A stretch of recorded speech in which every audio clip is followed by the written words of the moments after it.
this again.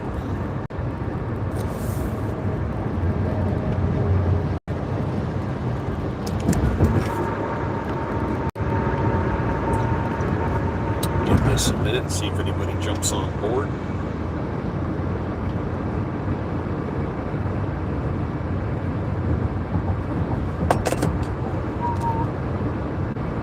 Oh, you're not even in a real truck, dude. Chill out.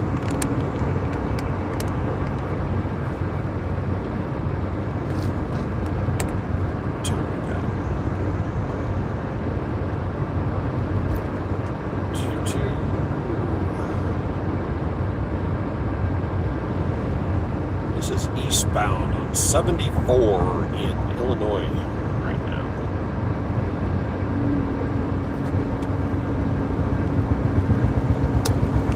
Oh, I can feel that. Like I said, I'm wait here until somebody jumps on and start babbling incessantly.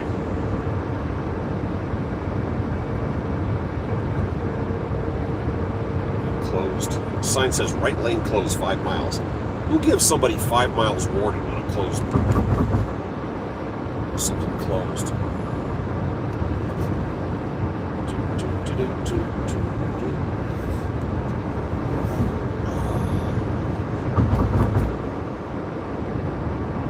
Everybody's running flashers. That's a bad sign.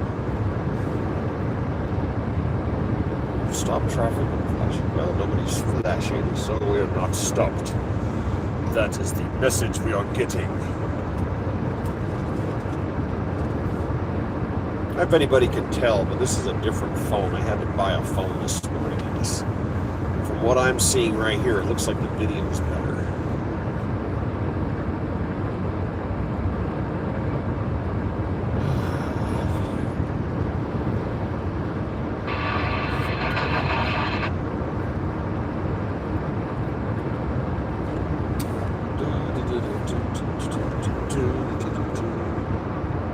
I have my first person. Howdy do. You're the first check-in. I'll let you know, I just picked up a load. We are just left Peoria, Illinois, and we are en route to Wharton, West Virginia. I've got some machine parts in here for a coal mine. Apparently they have a stoppage going on, and they have some very small, very heavy parts they need delivered right away. And I just picked up these little tiny, very heavy pallets. We are on Highway 74, just left Peoria. I'm going to be going down through Bloomington / Normal, Illinois, and cutting over by Indianapolis. Straight shot. I'll probably be there about 11 o'clock tonight. And I had a dead phone. Hello there, Vince. I had an incident last night. Stopped at a Pilot, took a shower, did laundry. I have my little tiny boombox I take in the shower. I play, you might have been the first person. I got a total of 12 right now. I have my little tiny boombox, about the size of a golf ball. I listen to big band music when I'm in the shower. Everybody else listens to rap music and stuff. I listen to big band. And I got back in the van last night. I tried to charge the phone and it wouldn't charge. You know, you plug it in and nothing happens, so you switch cords and then nothing happens and you turn the cord upside down and nothing happens, and then you try a different. I used 5 cords and 4 different charging locations and realized my phone is not taking a charge. So I quickly Googled Verizon. That's what I have, and there was a Verizon dealer. Favorite dinosaur? Mine's a Tyrannosaurus Spinosaurus. I found the Verizon store. It's not open till the morning, and I had to call dispatch and tell them my phone is in its death throes and I can't charge it and I need to save everything that's on here. So I have to shut my phone off, and they took me out of service last night. And I had to wait around, and I was number 1 in the pole position, so I was going to get my load first thing this morning. Nope, I'm out of service because I don't have a phone. And it was at that moment it dawned on me how much my world is attached to my phone. Because I'm laying in the bunk here in the van and I go, well, I should call the wife. Can't call the wife, can't use the phone. I should check my mail. Can't check my mail, I can't use my phone. I can't play on YouTube. I can't listen to audiobooks. I can't do research into my soon-to-be next vacation. I am literally slave to my phone for all activities and did not realize how bad it was.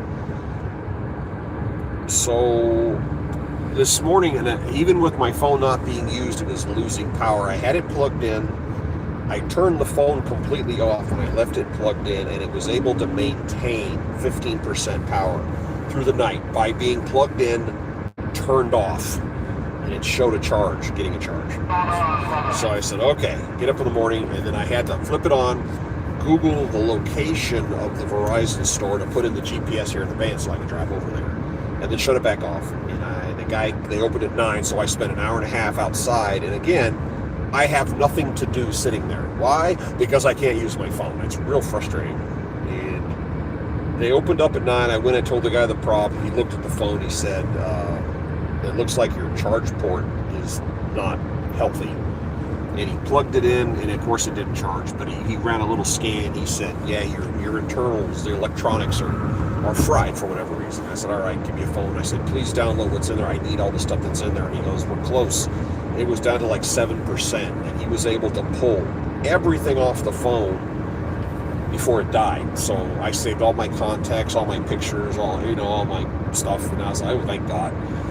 So I had to buy a new phone, and I am not a technological person. I am not a computer geek.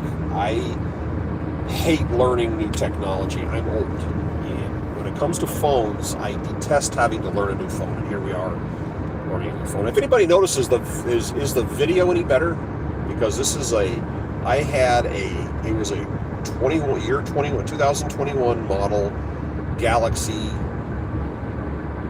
Motorola Galaxy something was my last phone. This is a Pixel 10 something.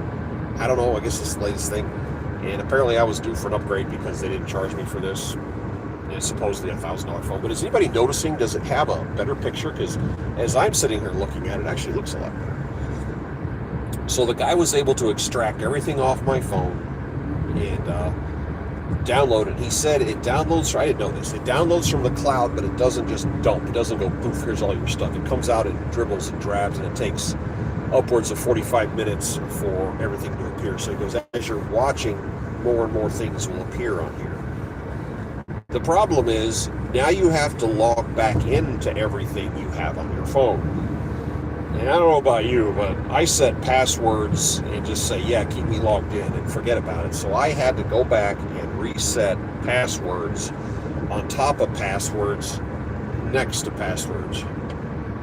Oh my God, and I've been going down the road, I'm not supposed to do this, and I've been typing it. I think I got it loaded and running right now. What a pain, because I have to create a new password because I can't remember the old one.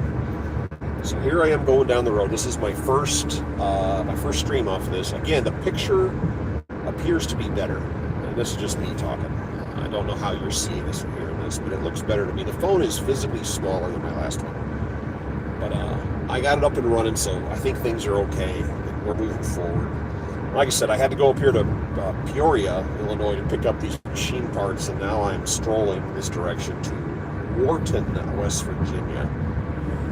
Yesterday, while I was laying around doing nothing, waiting, you know how stuff just comes across your phone when you're watching videos, you didn't look at it, it's just all of a sudden the Matrix decides to send you weird videos. I have caught myself watching videos that are about dating and dating apps and dating sites, and I'm not in that world.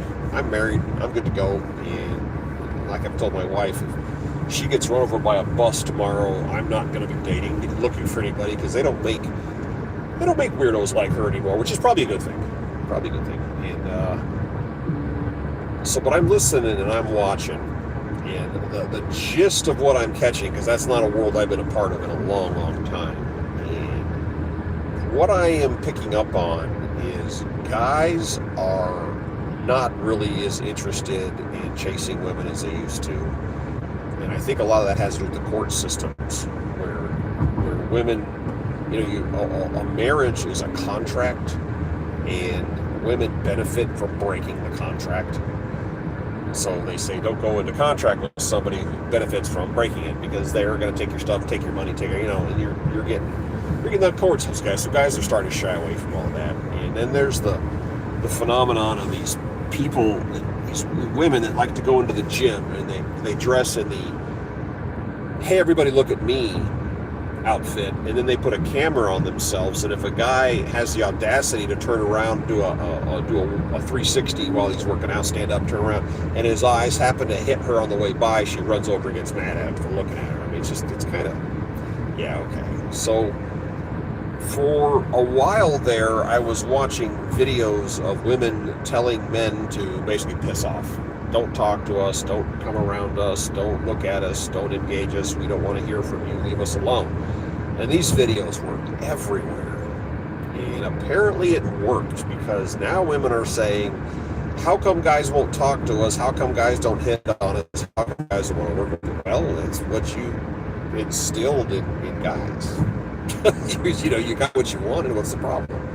And it's like, they don't want a guy's, quote, bothering them unless he's Chad. And Chad is the 6 foot plus, $100,000 a year Greek god guy. That guy, you'll talk to him, you're okay with him, but the rest of the guys, you can just go away.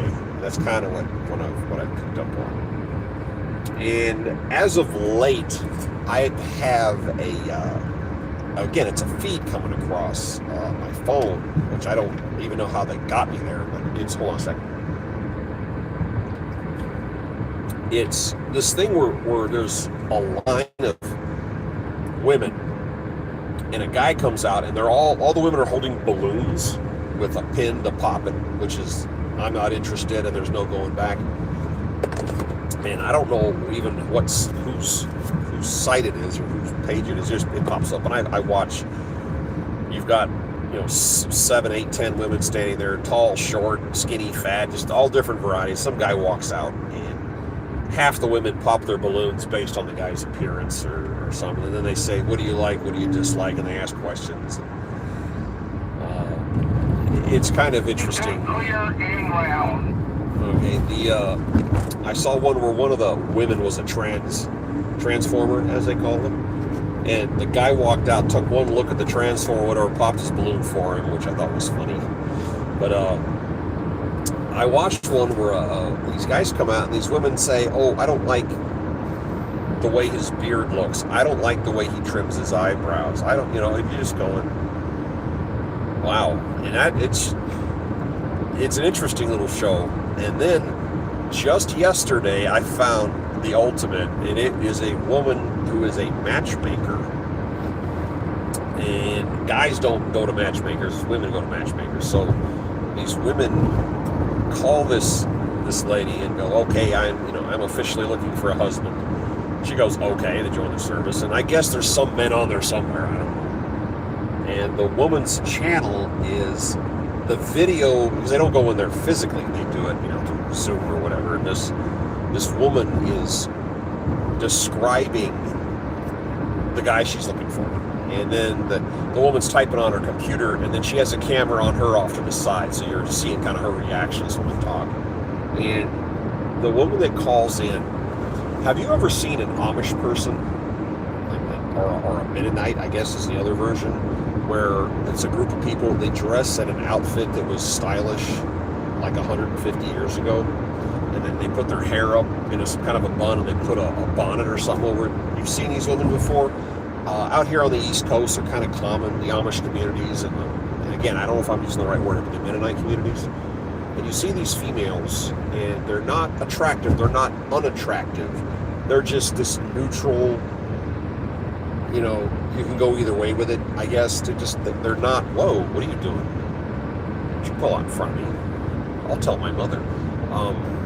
You don't know what they're trying to put off, but this woman kind of gives off that vibe. She just kind of has that, she's in, kind of part of the Amish community. Look, she's wearing a sweater vest where you button the top button, and then it opens down there and it kind of spreads out, so it has kind of a funny thing. And her hair's been braided on the left and the right. Think of the 1970s, and then it's pulled up on top. It's a very non-stylish look she's given off. She's, I'm going to guess, late 20s, early 30s. And her appearance is matched by her personality. She has no personality. And she calls in and she's talking to this woman. Now, your average run-of-the-mill woman searching for a guy, all women are looking for the same guy. Chad's over 6 feet tall. He makes over $100,000, and he's incredibly good looking. That's the baseline. You know, it doesn't matter that the percentages of these people is much lower than you think, but that's what seems like all women are looking for. That got to be a Chad. Every woman has that 6 foot cut off and the money cut off. This woman goes on here and says, and I remembered all this because I went back and rewatched it. She said, the guy has to be, and again, she's around 30. The guy has to be between 30 and 35 years old. He has to have a 7-figure salary. So he's got to make more than $1 million a year. At least 6'2". He needs to have a full head of hair, not going bald. He's got to be in great shape, but not be a gym rat. He needs to have graduated from an Ivy League school. He needs to come from a good family, and quoting her, and I'll determine what that is later. He can never have been married or have any kids, but he's going to adopt my 6-year-old. He has to play at least 2 musical instruments fluently. He has to speak at least 2 foreign languages fluently. He can't have any allergies, and he can't be susceptible to sunburn, have a skin tone of his skin not be susceptible to sunburn, because I like to go to the beach. That's the guy she's looking for. This woman who's in a sound effect. And that's what she's telling this woman. She's going to, you need to find me. And as this woman is banging away on her laptop, she turns and looks at the camera out of the corner of her eye and goes,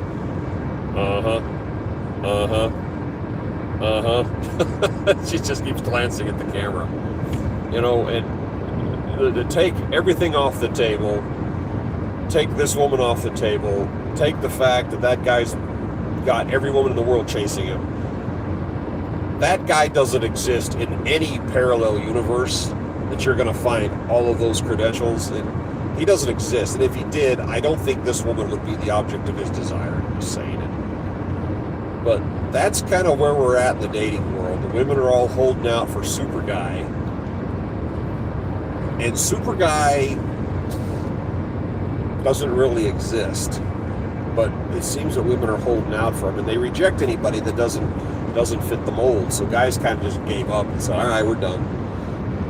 And now women are again, this is coming across me. Women are, you know, unless he's Chad. Don't talk to me unless it's Chad. Oh my God. So that was it for today. That's just all I was thinking about. And I got a low is, I was told it was 2 big pallets, so I folded my bunk up and I put everything away, and I got all ready for this big trip, and I gave me 2 little teeny tiny boxes, and they don't even come up to my kneecap. So that didn't work out. I got to move over here. I'm taking 74 east towards, here we go, this way. Alrighty, that's the excitement for now. Whoa, wait, hold on a second here. What are you doing walking around the road? Get off the road, you tourists. So I haven't made my little morning video, which I make every morning when I get up, my joke of the day. I haven't done because, well, it didn't have a phone. Now I'm doing this going down the road. Come on, cruise control. Alrighty, my wife's telling me we got some nasty weather coming in, heading to the east here in the next few days, so we'll see how that plays out. And that's my excitement for now. I just want to check in with everybody. So we're going to be running until probably 11 or 12 o'clock tonight. I may come back on later if something interesting happens. Take care.